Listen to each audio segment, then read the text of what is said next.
दरवर्षी ना कार्तिकी एकादशी झाली की कार्तिकी पौर्णिमेपर्यंत तुळशीचं लग्न गावोगावी घरोघरी लावलं जातं. मग यामागे नक्की काय कारण आहे? पौराणिक कथा ठीक आहे, पण त्यामागचं नक्की कारण काय आहे? तुळशी विवाह केल्याने आपल्याला काय फायदा होतो? याचं उत्तर शोधलं तेव्हा असं सापडलं की पुराणात असा उल्लेख आहे की तुळशी विवाहात सहभागी झाल्याने किंवा तो विधीपूर्वक केल्याने एका यज्ञाइतकं पुण्य मिळतं.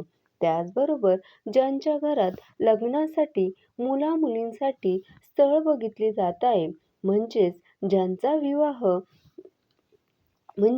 करायचा आहे, अशांनी तर तुळशी विवाह आवर्जून करावा. लग्नाचे योग लवकर जुळून येतात. तुळशी विवाह करणाऱ्यांच्या घरात माता लक्ष्मीचा वास असतो. जर घरात खूप मतभेद, भांडण असतील तर तुळशी विवाह करायला सांगितला जातो. कारण त्यामुळे घरात एकमेकांमध्ये प्रेम वाढतं. खास करून पती-पत्नीमध्ये प्रेम वाढतं. मतभेद दूर होतात. तुळशी विवाह केल्यामुळे सगळी नकारात्मकता निघून जाते.